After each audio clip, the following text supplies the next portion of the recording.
Boa noite, meus amigos. Boa noite, meus amigos do Núcleo.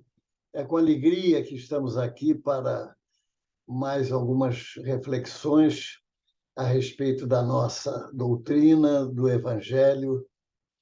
E hoje nós vamos abordar um tema que precisamos treinar, exercitar e alimentar muito. Nós vamos ver. É um tema que está em evidência em razão dos desafios de hoje. No livro Contos e Apólogos, o irmão X conta a história de um rei.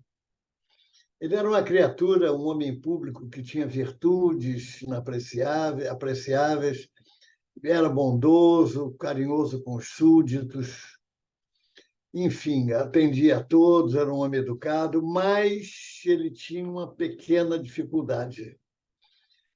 Ele não sabia disfarçar a cólera, não continha franqueza rude e nem sopitava o mau humor.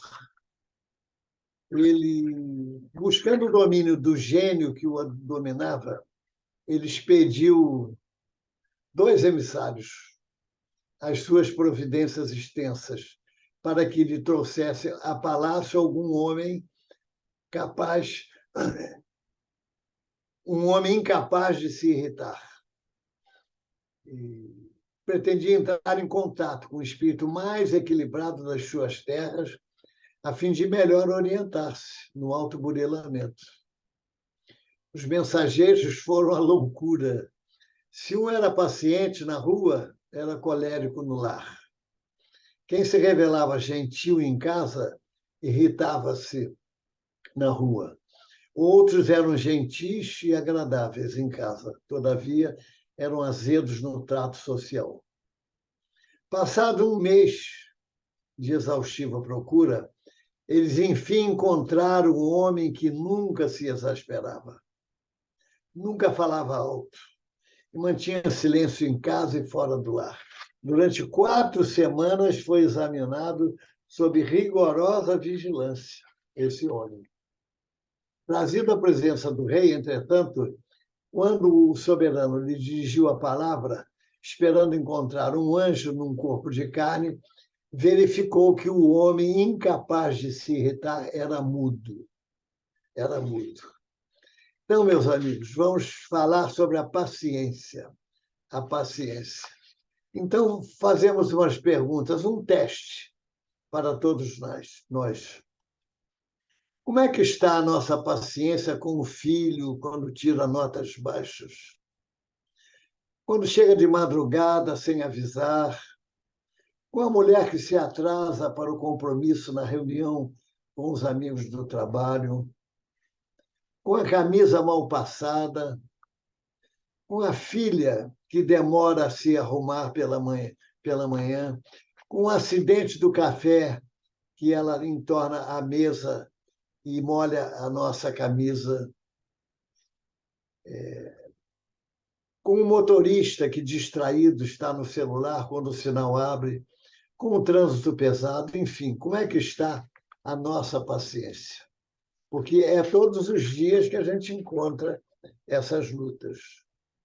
A escritora M.J. Ryan, autora de vários livros abordando o tema do nosso dia a dia, ou seja, a bondade, a generosidade, a gratidão, resolveu estudar a importância da paciência em nosso relacionamento com as pessoas, seja no convívio social, seja na intimidade do lar. Na verdade, reflitamos, nós precisamos tanto de paciência e 3 pontos importantes precisamos estudar para criar a paciência dentro de nós. É preciso misturar motivação, ou seja, querer, desejar ser uma pessoa paciente.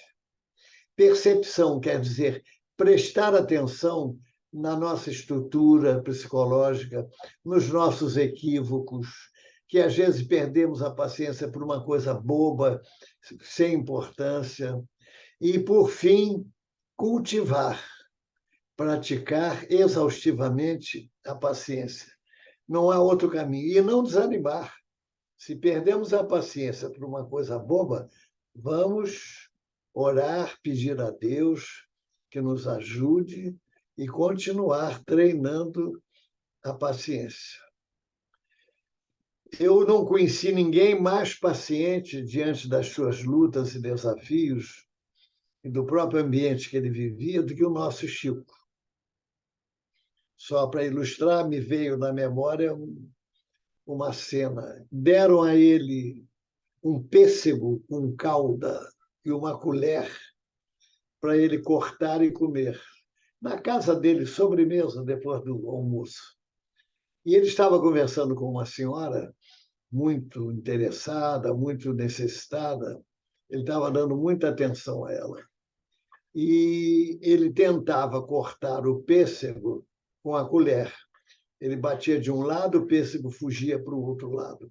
Ele batia do outro lado, o pêssego voltava para o lado anterior. Gente, ele ficou 17 minutos nesse exaustivo trabalho em vão, quando alguém, então, que observou, me trouxe uma faca e um garfo, e aí ele conseguiu comer o pêssego e não perdeu a paciência. Isso é que é o importante. Uma coisa boba, não é? Ele não perdeu a paciência. Então, o primeiro ponto, como foi dito antes, para criarmos dentro de nós a virtude da paciência, é manter-se firme. Pesquisa recente constatou que os estudantes asiáticos têm um desempenho melhor do que a média dos americanos, porque desde cedo são treinados para persistir. A persistência, não desanimar. O Walt Disney foi rejeitado 302 vezes antes de conseguir um financiamento para a Disneylândia. Um exemplo pessoal de determinação, de fé, de confiança e, sobretudo, de não perder a paciência, não desanimar. Eu me lembro que nós, quando fomos compramos o terreno da nossa casa, Espírita Eurípides Vassanufo, ali na Taquara, nós queríamos comprar o terreno ao lado. E eu e mais o Dorval, um amigo nosso, hoje na parte espiritual, nós fomos a Niterói, onde o dono, o proprietário do terreno morava, e nós só tínhamos uma informação. Ele mora no bairro chamado Porto da Madama e é dono de uma birosca lá. Nós chegamos 7 horas em Niterói, pegamos um táxi que nos levou até esse bairro, Porto da Madama. Nós ficamos até meio-dia procurando em vão essa birosca. O proprietário da birosca, que se chamava-se na alcunha de Zezinho. Meio-dia, olha que interessante, quando nós íamos desistir, vamos bater nessa última casa aqui. Era no início, na subida de um morrozinho. Aí nós batemos, perguntamos à senhora se conhecia o Zezinho, que tinha uma birosca ali. Ele falou, o Zezinho é ali. E apontou uns 50 metros na subida da rua, estava lá a birosca do Zezinho. Então, nós fomos falar com ele e não compramos o terreno, porque ela tinha dificuldade de documentação, mas eu diria que foi uma vitória pessoal no campo da paciência, porque nós não desistimos e nós não nos impacientamos. Gustavo Flaubert, falando sobre a paciência, ele disse que a paciência gera excelência. Talento significa uma enorme paciência. Sem tenacidade, esforço, sacrifício para conquistar o objetivo, não chegaremos lá.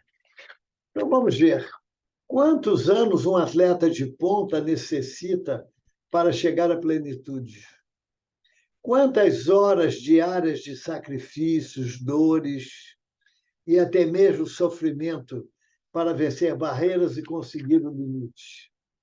A paciência de esperar é possivelmente a maior de todas as virtudes, disse John Marcelnucci, um filósofo. E é verdade. Paulo foi objetivo quando escreveu: e assim, esperando com paciência, alcançou a promessa, em Cartas aos Hebreus. A esperança, fala Emmanuel, é verdade que a esperança de atingir a paz divina, com felicidade inalterável, brilha em todas as criaturas.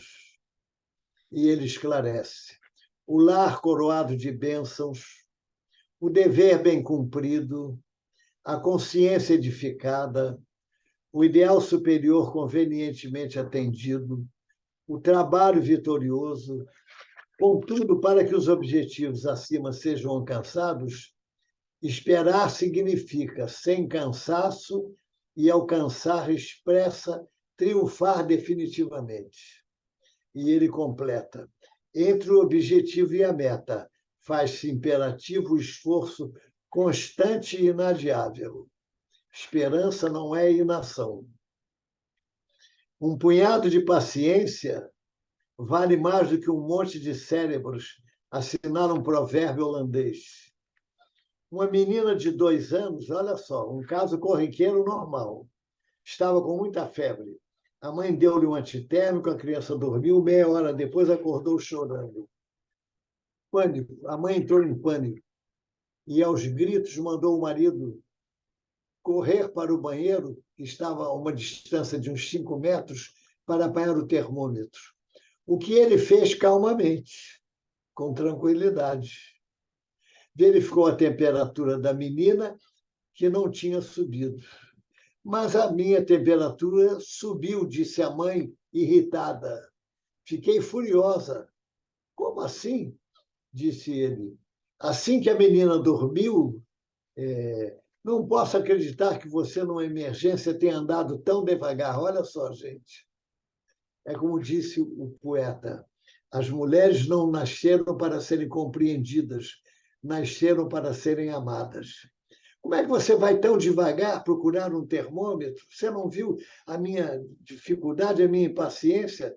Ele serenamente respondeu: ela estava histérica e você apavorada, a menina e a mãe. Achei que a melhor coisa a fazer era permanecer o mais calmo possível. Correr não me faria apanhar o termômetro mais depressa e só aumentaria a agitação. E ele completou: agindo como agi, levei menos de 1 minuto. A jovem mãe então pensou: meu marido estava calmo, concentrado. Meu coração tinha disparado, eu suava frio e sentia vontade de chorar. Deu para perceber, disse ela, que numa crise é muito melhor manter a calma. Ela caiu em si, do que correr de um lado para o outro, com agitação e histeria nos sentimentos. Bloqueamos, assim, a parte racional do cérebro capaz de tomar decisões sensatas. A paciência é a arte da esperança, disse Luc de Vauvernaerts. E temos um exemplo na figura de Nelson Mandela. Nelson Mandela ficou 27 anos preso. E quando ele saiu, que ele foi eleito presidente da República, ele levou o carcereiro dele para o jantar de festivo do fato dele ter sido eleito presidente lá da África. E perguntaram a ele se ele perdoava os carcereiros. Não, não tenho que perdoar, porque eles não me ofenderam. Quer dizer, era um homem extraordinariamente paciente, bondoso e lúcido. Na agenda cristã, André Luiz, falando sobre a paciência, disse: nos momentos graves, use a calma. A vida pode ser um bom estado de luta, mas o estado de guerra nunca será uma vida boa. A paciência não é um vitral gracioso para as suas horas de lazer. É amparo destinado aos obstáculos. Evite a impaciência. Você já viu séculos incontáveis e está diante de milênios sem fim. O Chico também, eu escutei, eu já repeti isso, já falei isso várias vezes, porque o Chico tinha bom humor, inclusive nas situações mais difíceis. Mais difíceis. E desde menino, quando a madrasta, entre 5 e 7 anos de idade, quando ele apanhava surras diárias, que a secretária chamou para tomar o café da manhã, ele disse: não, eu estou esperando a surra, vou tomar o café depois da surra. E quando a madrasta mandou que ele lambesse a ferida de um garoto, para que a ferida pudesse ficar curada, a gente não pode imaginar o que seja isso. Ele, bondoso, paciente e até com um certo bom humor, falou para a mãe, Maria João de Deus, espírito desencarnada que o estava assistindo, peça o que, por favor, a Deus, que ninguém apareça aqui mais com ferida para eu não ter que lamber.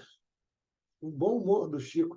E eu escutei ele contar quando uma mulher alterada agrediu na sala do grupo Meibei, e depois de agredir, olhou para a sala de passes e queria um passe, e o Chico aí, entre o bom humor, falou com bom humor.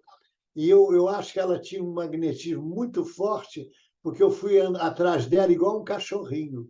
E quando chegou na sala de passe, Emmanuel apareceu, disse que ele tivesse paciência, que fosse ao coração dela, procurasse palavras de entendimento, de paz.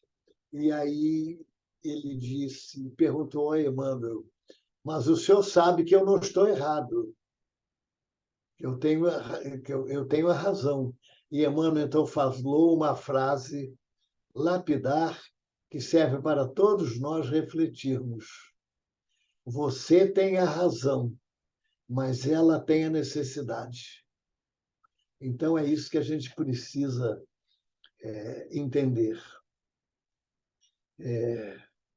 No livro Coragem, Emmanuel, falando sobre na hora da paciência, ele disse: quando a aprovação apareça, a fim de demorar-se longo tempo contigo, em função de doloroso burilamento, quando contratempos e desarmonias no lar te forcem a complicar as travessias de angústia, quando a aprovação apareça, quando a ignorância te desafie, quando a tentação te induza à revolta e revide, na hora em que a injúria te cruza os braços, quando, enfim, todas as tuas ideias e aspirações alusivas ao bem se mostrem supostamente asfixiadas pela influência transitória do mal, então haverá chegado ao teste mais importante do cotidiano, a configurar-se no testemunho da paciência. Mais do que as doenças vulgares, aí já Emmanuel comentando a paciência no livro Palavras de Vida Eterna, mais do que as doenças vulgares do corpo, sofres os problemas da alma, agravando-te a tensão cada dia. Não é fácil. São os variados problemas da vida material que nos assaltam. Levantamos cada manhã com os problemas da véspera, e às vezes são os familiares incompreensivos que não nos entendem. De outra feita, os problemas que o marido enfrenta na lida profissional. Empenhas carinho e abnegação no culto do amor ao lado de alguém, contudo, quando te crês em segurança no caminho do entendimento, observas que a ingratidão te envenena os melhores gestos, afirma Emmanuel. E ele assinala: o seguro remédio para não nos deixarmos vencer pelo aluvião de dificuldades. Esquecido, usa a paciência e ajuda sem exigir. Insultado, recorre à paciência e esquece o mal em todas as dores. Arrima-te à paciência Em todo embaraço, espera com paciência. E ele completa. Todo progresso humano surge da paciência divina. Vejam, meus amigos. Conserva-te, pois, na força da paciência e onde estejas, farás sempre o melhor. A gente precisa refletir sobre isso. E quando encontramos uma pessoa alterada, uma pessoa nervosa, retribuir uma palavra áspera, uma palavra mais agressiva, é colocar, vamos dizer assim, colocar combustível para aumentar a dificuldade, a luta. Ninguém perde por não revidar a ofensa, a palavra pejorativa, a palavra difícil. E outra coisa, quando uma pessoa grita, fala mais alto, alterada, se nós falarmos baixinho, nós vamos observar que realmente nós envolvemos a pessoa e ela muda o seu aspecto. Porque a paciência tem força, tem energia. É um gesto significativo de que já possuímos a paciência. Esperar, saber esperar. Sejam quais forem as tuas dificuldades, espera, fazendo em favor dos outros o melhor que puderes, a fim de que a tua esperança se erga em luminosa realização. É na vossa paciência que ganhareis as vossas almas, disse Jesus no Evangelho de Lucas. Não há quem não precise de paciência nessa época atual. Em todos os momentos, nós precisamos da paciência, uns para com os outros, mas compete-nos igualmente a todos estudar a paciência em sua função educativa. É serenidade, calma, porém não é aprovação ao desequilíbrio. O Chico dizia que o bonzinho não é bom, porque o bonzinho não sabe dizer não. E às vezes nós temos que dizer não. É o sim, sim, não, não, que Jesus advertiu, que Jesus falou. Paciência é serenidade, calma, porém não é aprovação ao desequilíbrio. É compreensão, entendimento. No entanto, não é passaporte ao abuso. É tolerância, brandura.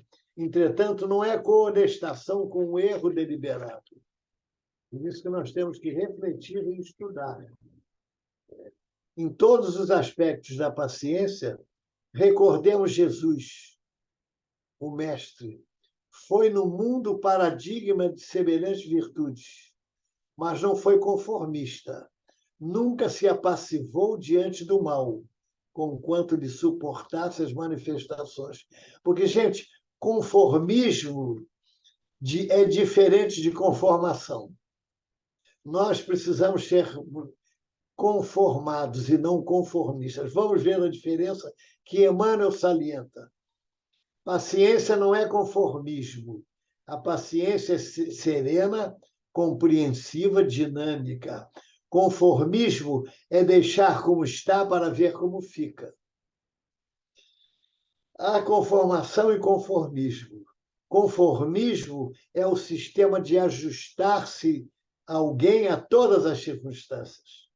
Conformação é a submissão voluntária e serena às aperturas da vida. Viram a diferença? Conformação é dinâmica. Conformismo é você se aquietar, é se apassivar diante do erro, diante da dificuldade. Por isso, conformação é a submissão voluntária e serena às aperturas da vida. Conformismo é o sistema de ajustar-se alguém a todas as circunstâncias. Por isso, diante de Jesus, os discípulos conformados e conformistas. Os conformados são fiéis às disciplinas que o mestre lhes aconselha. Os conformistas, porém, adaptam-se mecanicamente às convenções e ilusões que lubrificam os mecanismos das conveniências humanas. Frase de Emmanuel, no livro Chico Xavier, Mediunidade e Paz. Às vezes, uma frase bendita ilumina o coração da pessoa, incitando novas forças para não desanimar, para não perder a paciência. Certa feita, um médium beirando 70 anos, e já dera tanto de si, olha só, gente, a doutrina diz ao Chico que estava cansada. Agora se sentia inútil, aos 70 anos.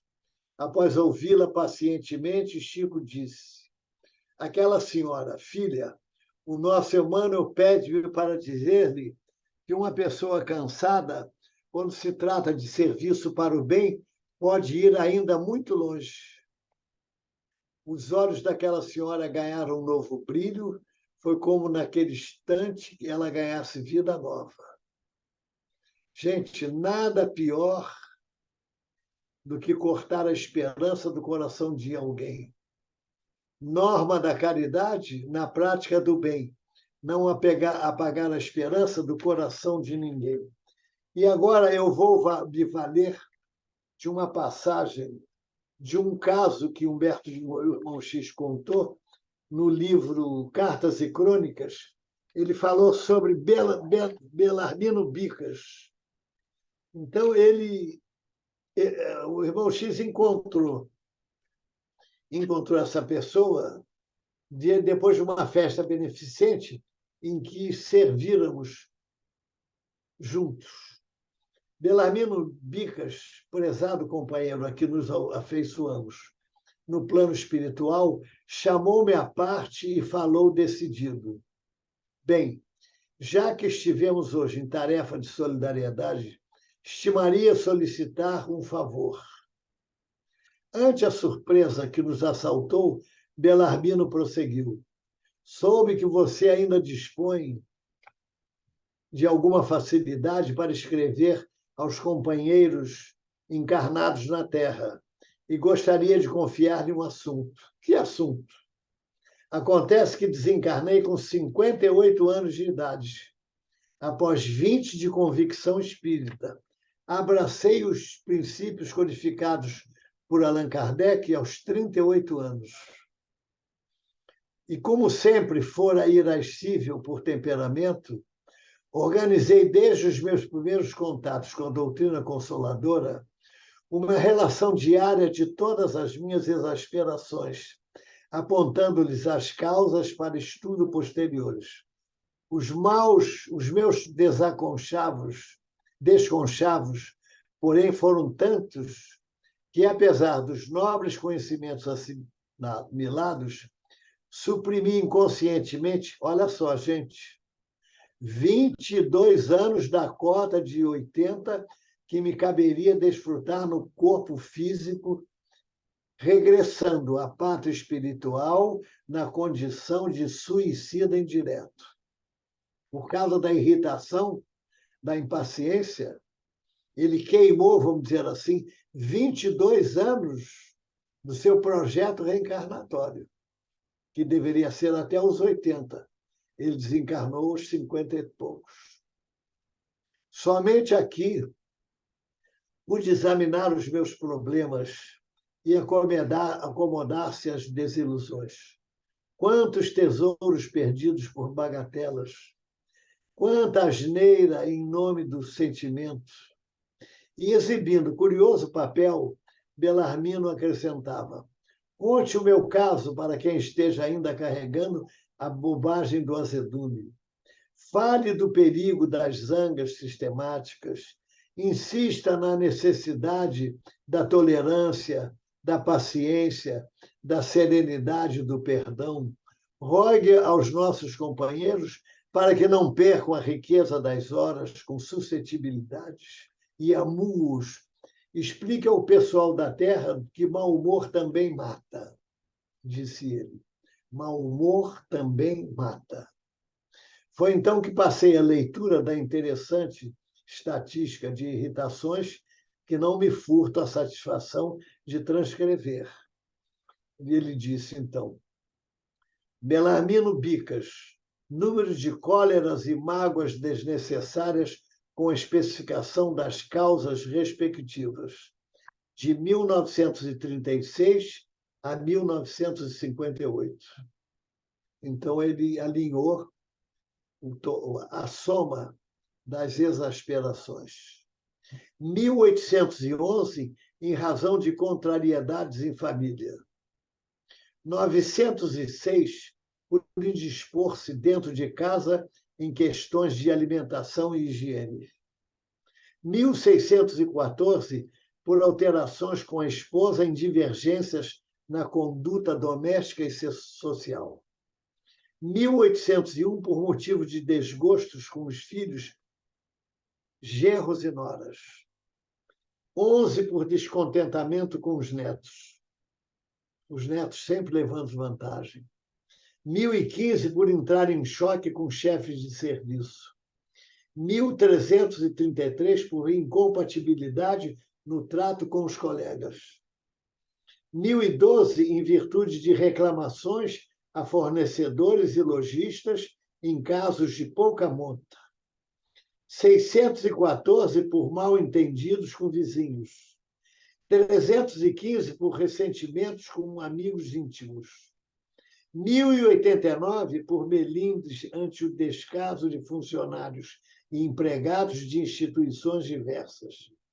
615, por aborrecimentos com barbeiros e alfaiates. 777, por desacordos com motoristas e passageiros desconhecidos em viagem de ônibus, automóveis particulares, bondes e lotações. 419, por desavenças com leiteiros e padeiros. 820, por malquistar-se com garçons em restaurantes e cafés. 211, por ofender-se com dificuldades em serviço de telefones. 90, por motivo de controvérsias em casa de diversões. 815, por abespinhar-se com opiniões alheias em matéria religiosa. 217, por incompreensões com irmãos de fé no templo espírita.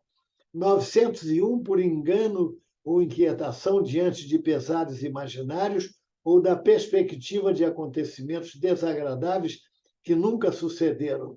Total, 16.386 exasperações inúteis. Vou repetir, 16.386 exasperações inúteis. Isso não é fantasia, não, porque o irmão X não ia colocar um texto desse, uma história dessa, se não fosse verídica. Vejam. Então, se nós colocarmos num papel diariamente a ansiedade, porque a ansiedade, na maioria das vezes, é por aquilo que a gente acha que vai acontecer de ruim. Então, se nós colocarmos num papel as ansiedades e os problemas, 90% ou mais dos problemas que a gente pensa que vai acontecer não acontecem, não são problemas. São do nosso pessimismo, da nossa falta de fé. Então, aí ele completou, o Belarmino completou. Esse é o apanhado das irritações, o irmão X completou, do prestimoso amigo Bicas. 16.386 dissabores dispensáveis em 7.300 dias de existência, e isso nos 4 lustros mais belos de sua passagem no mundo, porque iluminados pelos clarões do Evangelho redivivo, quando ele se tornar espírita. Cumpro-lhe o desejo de tornar conhecida a sua experiência que, a nosso ver, é tão importante quanto as observações que previnem desequilíbrios e enfermidades, embora estejamos certos de que muita gente julgará o balanço de Belarmino por mera invencionice de espírito loroteiro, aquilo que nós falamos. Então, meus amigos, é isso. A paciência. No dia de hoje, nós precisamos cultivar. O rio passa por dificuldades, lutas. São os temporais, são as dificuldades, é o transtorno do transporte. Então, nós precisamos exercitar a paciência, porque quem vai ganhar somos nós. Somos nós que vamos ganhar. Então, meus amigos, é isso que a gente podia falar. Me perdoem se não atendemos aos objetivos, mas eu pacientemente espero que, pelo menos, se um dos nossos ouvintes aceitar de bom grado essas singelas ideias, eu já me sinto remunerado e pacientemente aguardando outras oportunidades. Muita paz a todos no coração, que seja uma noite de paz a todos nós. Graças a Deus.